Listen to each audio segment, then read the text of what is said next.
Good morning, everyone. So I'm Dan. So I'm the strategy director at Journey Further. What I realized when this slide came was that you do change a lot during lockdown. I seem to have developed a lot more hair over lockdown. So apologies for the hairdo this morning. But my background is I spent about 14 to 15 years in performance marketing. And I've worked with a number of clients across a number of industries. I've been both agency and client side during my career. So I ran the digital media for Matalan for a while, which meant that I was connecting a lot of online and offline activity to be able to drive activation online. So that was across all digital media, pretty much from PPC to social to YouTube. I've also worked with a number of different clients across a number of different industries. So I'm sharing a lot of that experience today, and a lot of experience from the team as well, the wider Journey Further team, into how we drive performance from your marketing spend. A little bit of housekeeping. So you've probably seen on the right-hand side already, there is questions section. So feel free to type away as I'm going. I'll answer those at the end so that you can get them, and I'll show you how they're. I'll answer them as right at the end. I've got a section for that. There's a poll during this, which Nathan will kindly launch for me, just to get a feel for some of the activity that you guys are doing, and also to share between each other what's happening, and so you can see who's doing what. Get involved in the chat if you want to chat to the rest of the participants, and do connect with me or Journey Further on LinkedIn. There's the links below. So let's get started. So I suppose, if you have you seen potentially your budget shrink during lockdown? Perhaps you've experienced cuts, or perhaps you've seen a significant increase in competition since lockdown lifted, or surprisingly, and I've heard this twice over a few months from people who work with agencies, you've been told that you've maxed out your available opportunity in something like paid search or social. Then what we're going to share today is how there is always room for growth. So I'm going to talk you through. I like webinars to be as actionable as possible so that people on this can take them away and do something with them. What I'm going to share with you is the process and the steps that we take at Journey Further to make sure that we're always maximizing the amount that we're getting from your marketing spend, and how you can continually improve that. So how do you make your marketing spend go further? Well, these are the steps that we'll go through today. So one of the things that we start with is that you make sure that you're optimizing towards your business goals. You also twin that with a scalable account structure. And then on top of that, you leverage smart bidding. So we'll go into all of these, how you can use them, what are the pitfalls, how can you get started with some of them. The big things that then I like to do is look at the incrementality of a lot of the activity that we're running. How much more are you getting? We'll go into how you can do that across multiple platforms. There's then CRO and conversion optimization. What does that bring to the party, and how does that layer on top? A lot of people overlook the creative side of this. What can you do within that space, and how can data help drive some of that creative forward? And then finally, we'll look at fluid budgets, attribution, reporting at the end. What do we do? How do we make sense of what's going on within all the marketing platforms that we run? So let's get started. In terms of optimizing for the right business goal, I think the question that we always ask is what does success really look like? That's moving beyond just revenue and just leads from something like Google Analytics. One of our specialisms is that we integrate data, business relevant data, into the platforms that we work with. So that's often places like Google and Facebook. And when we're talking about business relevant data, we're typically talking about things like product margin and margin, or phone calls, or even beyond that. If there are leads or things going into a sales team, qualification status, that's hugely important in the B2B space and other areas. How qualified is that lead? We work on a lot of customer strategies, so tiering of different customers and the lifetime value of a customer that we can work out. If you want to take something away today that I would suggest you do, and it's an easy one to kind of start with, look at separating out new versus existing customers in those platforms. It doesn't happen by default in GA or Facebook, but you can do that with some help to separate out the different conversion types of a new customer versus existing customer. You can then take that information and leverage it so you can pay more for your new customers and look at reducing your spend potentially, or your ROI on existing customers, to make sure it's driving efficiency and growth for your business. And one of the other things that people often overlook, especially if you've got stores, is the offline impact. And I think it's probably just the disconnect of e-com managers that manage a P&L specifically for e-com, and there's an acknowledgement that offline happens, but they don't know how to track it. So I was lucky enough to work with Google on the store visits product for a while. So my background at Matalan meant that we were one of the first to roll it out in the UK, and that meant that I could track any PPC click to an online store, to an offline store visit. That changed the game from a reporting perspective and also from an FD checkbook perspective, which all of a sudden became a lot larger and I had a lot more cash to play with because I was driving in store visits. So don't forget offline. Google and Facebook in particular do provide products. A lot of them you have to get whitelisted for that will allow you to track PPC or other activity to in-store activity, and it's surprisingly accurate. So one of the things we start with is making sure that we're optimizing to the right business goal. Then probably one of the most important things that we do is our account structure. It's one of the things that we're most proud of. And what you'll find is that across paid search, social, video, display, a robust structure is important and a robust structure that scales, but they're also very different. And you can't take one approach to another. And what we find, and what we found a lot recently, is that you'll take a PPC approach to something like Facebook, and those two things are just not compatible. So one of the things we specialize in is having effectively what is like, it's very similar to single keyword ad groups. It's tightly knit keyword groups, certainly for paid search, and certainly a similar structure across places like video and display. And then in social, we have a much leaner campaign structure where we optimize towards business goal and let Facebook's machine learning do a lot of the work. Now, that might go against some of the more Google best practices where they say, give it to DSA and let it run and do everything that it needs to do. And to some people, that will be all right. We've built a suite of tools that help make this easy and manageable for us. And it gives us and our clients the control and probably more importantly, the insight into what product areas are performing well. How can we push and pull certain areas? That's why a granular structure is really important. And actually plugging those keyword gaps, again, is important. They will be mopped up by a lot of campaigns, but having control, reducing your spend in terms of CPCs by improving your quality score is really key within this area. When you twin this structure with the right business goals, like a margin or like a qualified lead status, it can result in rapid growth. Layering on top of that is machine learning. It can get a bit of a bad rep, and people can be a bit afraid of machine learning because you do give away control to a black box. But we're finding consistently across a lot of our campaigns, certainly across Google and Facebook, that it's winning time and time again versus a traditional analyst approach. The thing about machine learning is it only gets better with age, and Google in particular has evolved significantly over the past year. And I think probably 9 times out of 10, it's beating most of the things that we're testing it against. But it's hard to step into. And the reason that it's hard to step into is that as humans, we naturally like things in neat little boxes. We like to be able to put a label on things and then apply broad modifiers to it. So as a human, one of the things we're able to do is apply a device modifier. You'll probably be familiar with it, which is conversion rate on mobile is lower, so I'll apply a device modifier. And at broad strokes, that's fine. But what if you could combine device with time of day, with gender, with age, with interests, with browsing history, with search queries, all together and in real time make a bid adjustment? And that's what certainly Google's smart bidding product is able to do. And it does that in real time at auction level for an individual. And that's why it's so powerful. It's able to outperform an analyst or a traditional bidding model time and time again for a set goal. Now, the stepping through with this is that what effectively it does is it gets more conversions from fewer clicks. That's what we're finding.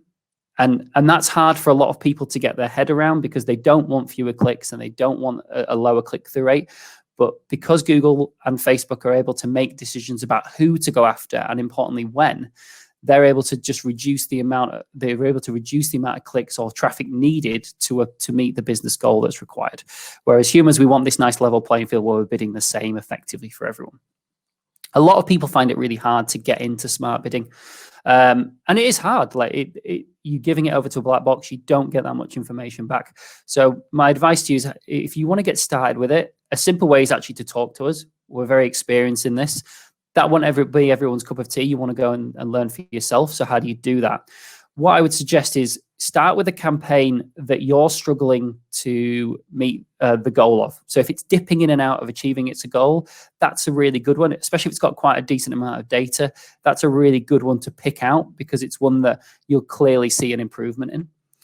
What I would say is you've got to compare the end product between you and smart bidding within a campaign experiment. What you don't do is compare the individual parts. Time and time again, we're finding that it will get fewer clicks on a reduced click-through rate, but the conversion rate will be higher from those campaigns.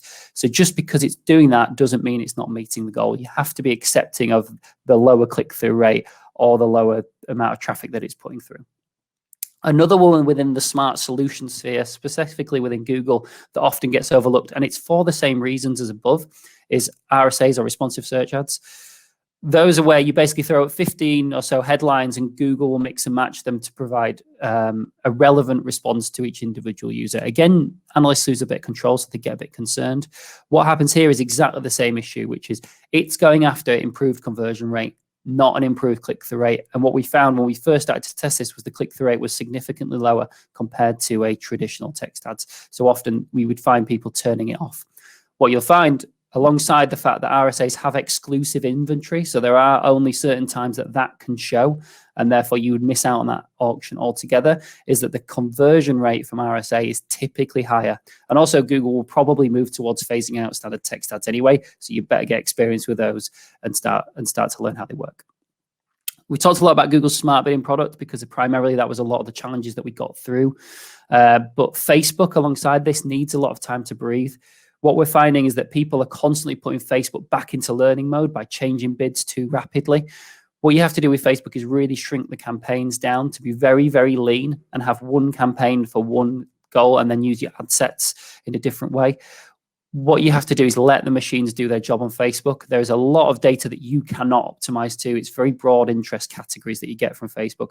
Whereas if you let the machine learning do its job, it will be able to pick out the right people and get them for the right price before you get something called ad fatigue, which is where your ad runs out of steam.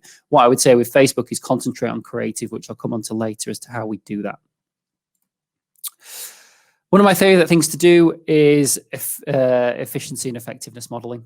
So once you've got your structures in place and you're bidding to the right goal and you're using machine learning, you then need to understand what is this doing beyond what would already happen.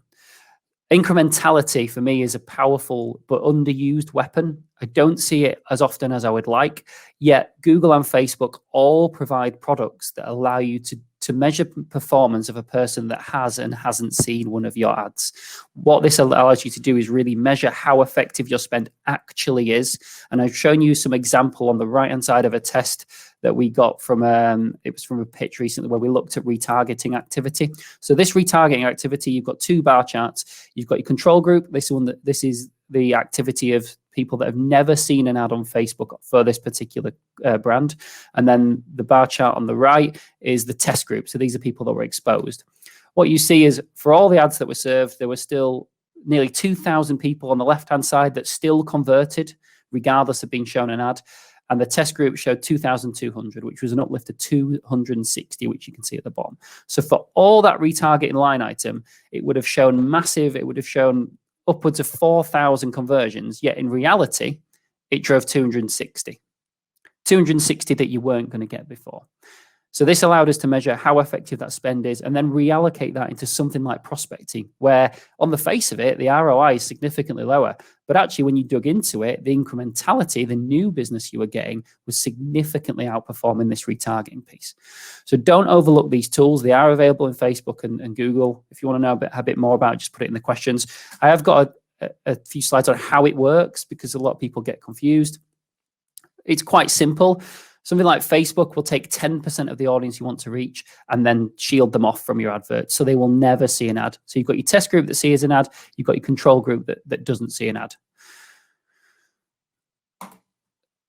We then measure the difference of performance between the two groups. So you monitor all the conversions that the top group has and all the conversions that the bottom group has, and then that gives you your analysis. So you're able to compare between the two, the difference. Google does something similar within YouTube where it'll let you do brand surveys, and that's actually really good for getting you a feel for how well known your brand is or how likely people are to buy from you.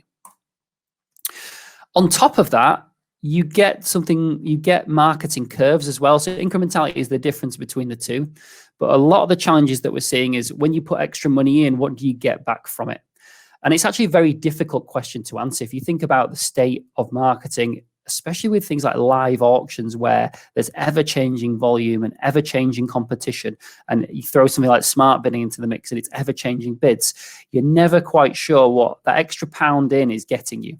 What we find is that a lot of people will look at a blended ROI for a single channel, or even a blended ROI for their entire activity. And there's nothing wrong with that. That's a really good metric to have. But what they never really look for is what does that extra revenue get me?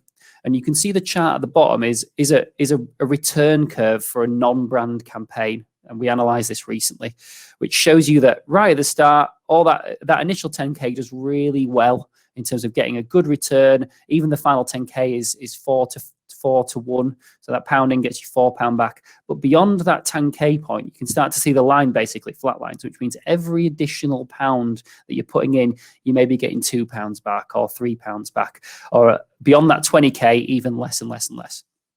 What charts and analysis like this allow you to do is take that last 10K, take that last 20K of spend and reallocate it into something that probably on the face of it isn't doing 500% ROI, but is doing a lot better than the 200% ROI that you're getting with that final 10K. And this is, again, how we're making the money that you're putting into marketing, or actually when you've seen budgets cut, go a lot further, because we're able to analyze this. And machine learning has really helped to be able to provide analysis like this where humans were potentially struggling before. So there's a lot on incrementality there. Once you've got all that in place, my favorite channel at the moment, and it's because I think there's a lot to it, is CRO. Now, CRO obviously affects everything. Now, previously, I would say that CRO was a very hacky practice, not necessarily across the board, but a lot of people saw it as something they needed to do, so kind of jumped in. But actually, what we found is that if you start with proper research, scientific CRO is a complete game changer. And the research and the hypothesis development is probably the most essential bit. The testing bit is actually secondary to me. The research and the hypothesis is driving out customer insights that we never knew were there. It's giving us tests that we sometimes win and sometimes don't win, but the insights at the back of the ones that don't win are absolutely significant. What we found as well is that a lot of people, and it's quite common in e-com, is that there's a best practice. It's like, this is the best practice approach to how to have a checkout, how to have something else. They automatically implement stuff like that on their site. And what we found is when we test the actual changes, that particular audience for that particular site doesn't like the way that behaves. So I would say be wary of the best practices of there's the instant test to improve your CRO. Now, it may work, but without proper tests, how do you actually know? And my favorite thing about CRO at the moment is it doesn't require web development support. You can do this without touching your web development agency, your internal teams. I mean, I'm working with a lot of clients that just, their web development teams are absolutely stacked and they're working on priority 0 and 1 tickets. I'm never going to get some of this stuff pushed through when it doesn't have a definitive ROI attached to it. So engaging with somebody on CRO that doesn't require any web development support can be an absolute lifesaver for people. And I wanted to kind of bring this to life because I wanted to show you something that looks really complicated that you can actually do that we did for one of our clients. Now, 24/7 blinds you may not have heard of. They spend a hell of a lot of cash online. They're part of a really big group, and online is absolutely valuable to them. With this example, this was their control. The left-hand side created a bit of choice paralysis. There was too many filters. It was a lot confusing. The research that we got through screen recordings and user testings and GA and all these different research methods suggested that needed some work. So what we did is, without touching their web development team, is we rebuilt the navigation. So you can see it's gone, and we've added this drop down. We executed this through Google Optimize. So this isn't an expensive piece of dev. This is on the free version as well. So nothing particularly complicated. It was just rebuilding and reframing that.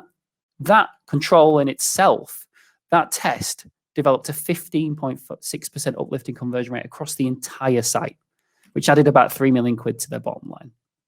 So you can absolutely see the value of something that is, I would say, relatively simple, because I wasn't Sam and I didn't have to build it, which is quite nice. Relatively simple, using a free version for a site that puts a lot through paid media, certainly through PPC and other channels, to be able to massively grow without touching their web development team, and then set it to 100% live again without touching the web development team.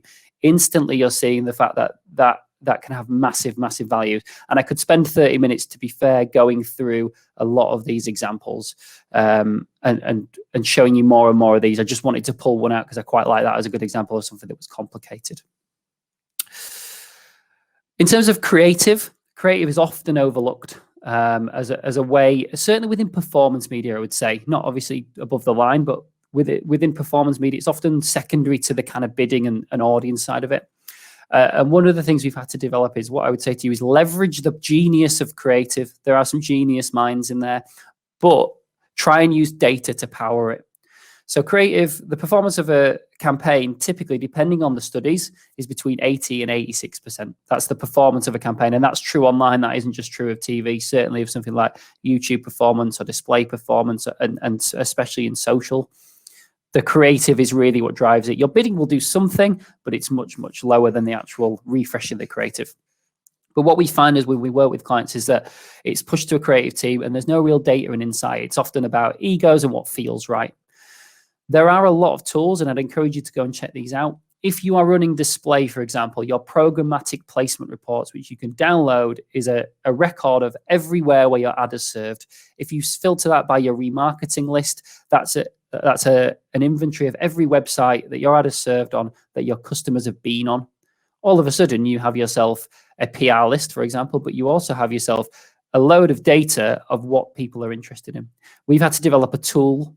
We use IBM Watson's natural language understanding to be able to crunch all that, to pick out themes and entities, so we can find out what trends people are interested in, what themes they're shopping around on. You can apply that same understanding to reviews and keyword data to understand what your competitor's offering is, what your offering is, and what people are taking from that. We take a lot of that data and we apply that to our creative treatments. And when we find a creative treatment that works, we incrementally build on that. So you develop a few creative concepts, all based on the back of data, and you run them. And once you find one that works, you can incrementally iterate through that to build and build and build on top of it. And you'll find that some concepts will work, some that won't. And then actually, as you work through it, you find that your creative gets stronger and stronger and stronger.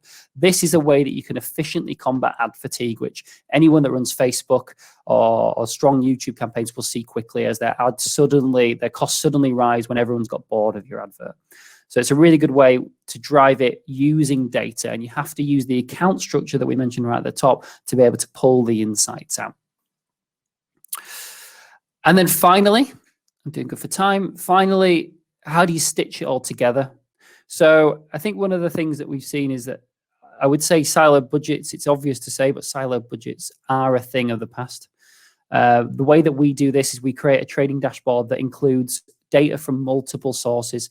So that includes Facebook data and its very generous attribution tracking, alongside Google Analytics data, alongside even Google Ads data, because that can take out a bit of the noise.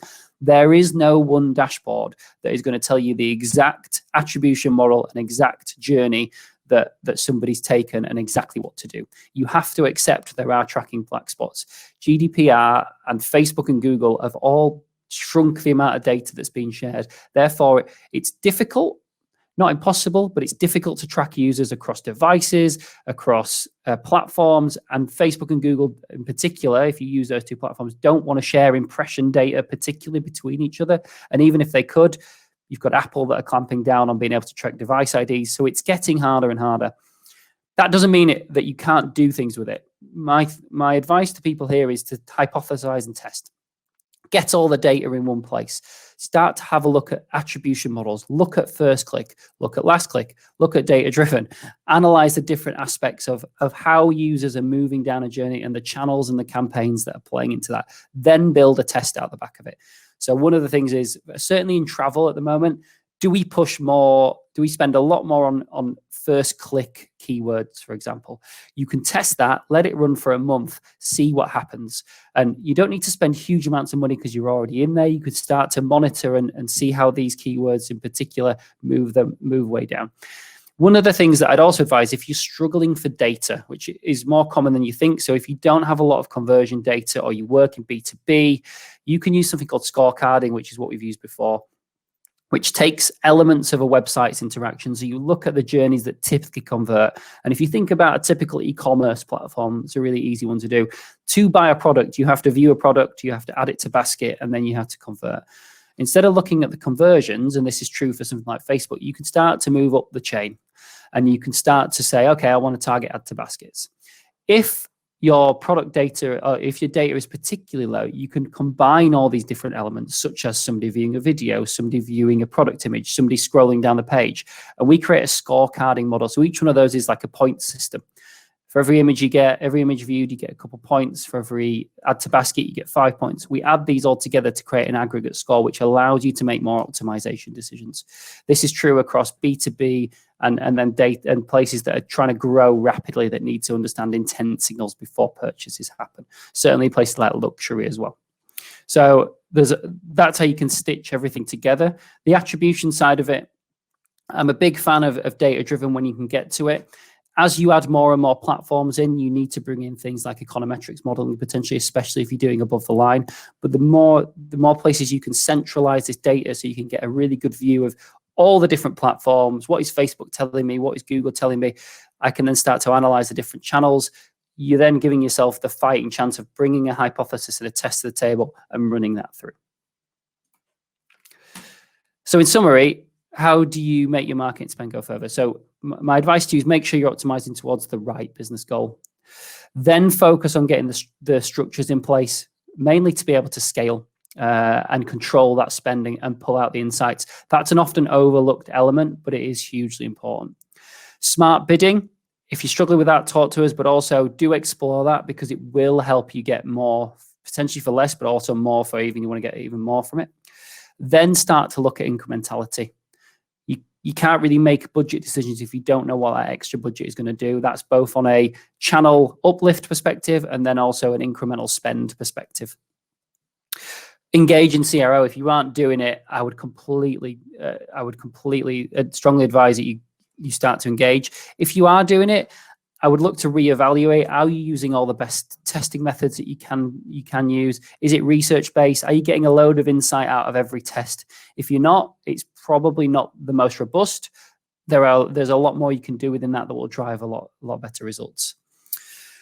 From a data perspective, how can you feed more of that data into creative? How can you get creative people that want to use data? And that's probably the biggest challenge. A lot of the creatives don't want to use data. We're lucky enough that our creative team is a performance creative team. Therefore, they ask for data first rather than start with a creative.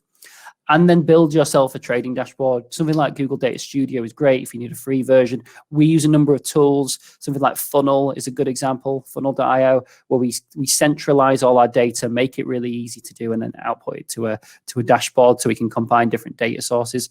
That's a really good way to start to look at all these different data sources and understand what's happening within the marketing space. The things I've shared for you today, I think it's important to share with you who we apply these to. So our experience of Journey Further is we typically work with category leaders, people that are ahead of their field, but we also work in high growth startups. So there's a lot of brands on there that you won't know that are high growth startups that just want to grow and grow and grow. And a lot of this methodology is applied to both of these types of companies. So it is real world advice, and it is the structure that we go through to try and make sure we're growing these brands as much as possible. From your side, what can you do? How do you get into some of this? You can request a free report. We offer a free, what we call an efficiency report, which is a completely unbiased view of your digital marketing. If it's going great, we'll let you know. It's the strengths and the weaknesses of your current approach, where you could potentially improve. And what we'll do is we'll look at the top 3 opportunities to drive performance from either less spend or current spend, or if you wanted to spend more, how could you do that?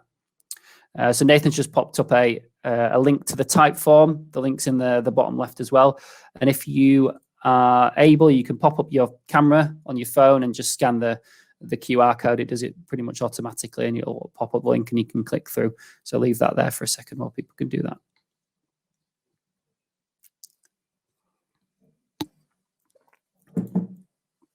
And if you wanted to engage with us further, something that I can strongly recommend is the Journey Further Book Club. So this is something that we run exclusively to us, and effectively it's a community for time pressured marketers. That we're reading currently the Leadership is Language. You can join. It's completely free to join, but what you get every week is bite-sized insights from the best business books to help you drive change at work. And we use a lot of these books to help make micro changes within our own business.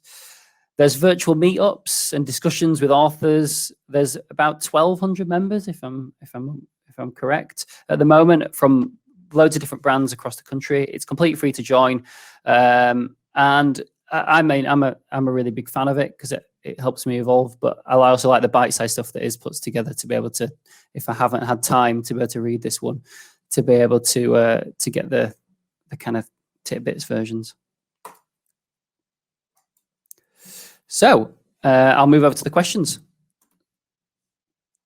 So let me just start this one. So I'll be able to put this on. So for incrementality testing, how would you build the holdout groups for prospecting and retargeting? Does it rely on first-party data? So depending on the platform, but within Google and Facebook, within Facebook, there's an experiments tab that you can go into, and that will automatically do it to the campaigns that you're doing. It doesn't rely on first-party data at all. You can apply it to first-party data naturally if you were to upload your own remarketing list using Google Smart Match, something like that, and also Facebook lists. You could do that. But it doesn't require any first-party data, and you can set it up in platform. I think for some of the Google ones across across YouTube and some of the other platforms, that does require whitelisting, but that Google's version is called Brand Lift. And again, you set it up and attach it to one of your already existing campaigns, and it will just automatically bring 10% of those people down.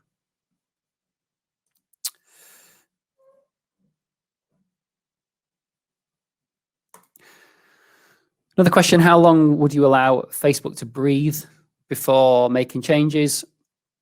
It's really dependent on the amount of volume you're getting through. So an ad set needs about 50 conversions a week on Facebook, but there's also other stipulations that Facebook put in place, which is, I think, if you change the budget by more or less than by more than 10%, although that's not an exact number. So it's really dependent on there. Luckily, Facebook will give you, there is a graph that shows you its learning phase. It's like an orangey chart that you can look at, and it will show you how long it's in learning phase for. If you narrow your campaign structure, it should only take a few days, but it depends on the number of conversions. So think about the number of conversions you're getting through Facebook, and think about the number of 50 per week for each ad set.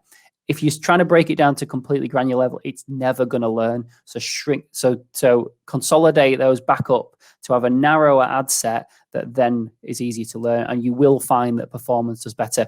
You'll obviously lose a bit of what is perceived control by being able to control the audiences that you think are right, but actually the data that Facebook doesn't share is more powerful than the data that it does share, and it doesn't always give you the stuff that you want, whereas the machine learning and all the pixel data that it has is a lot better at being able to find it. So let it do its work. That's what we found anyway. I would have been saying something completely different about 18 months ago. So it has changed. It's not a different view. It's just evolved over time. Let me just find the other one. No. It actually really depends on the industry that you're in. And it's a really difficult one to answer fully. It's probably not common because if you think about what PPC is, it's intent-led.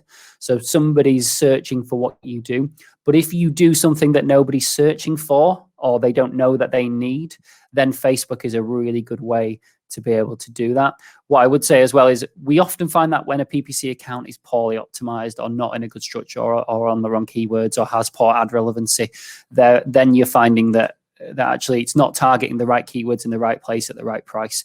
There is a place for this. I wouldn't say it's one or the other. It's that balance. It's that incrementality curves.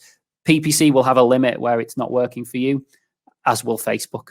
So there is a bit of both, but it is uncommon. Certainly other ones that the clients that I work with, but not uncommon for products that don't have an existing search volume against them. Just make sure I haven't missed any more. Will using a quarterly budget rather than a monthly budget help reduce the learning time? It shouldn't do, because it's based on the data that's going through it.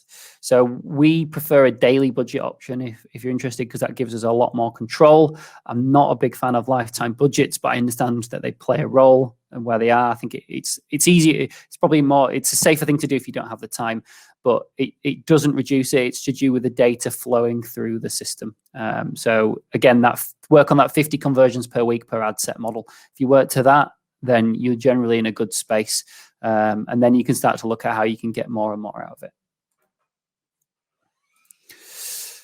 Oh, a familiar name then, this one. Have you tested smart shopping? If so, what have your thoughts? Google have been surprisingly pushing this. We have tested it, yes, across quite a number of clients. And I would say the results are mixed. Certainly across what we saw, certainly across some of the lesser performing campaigns, was smart shopping was definitely delivering a better ROI.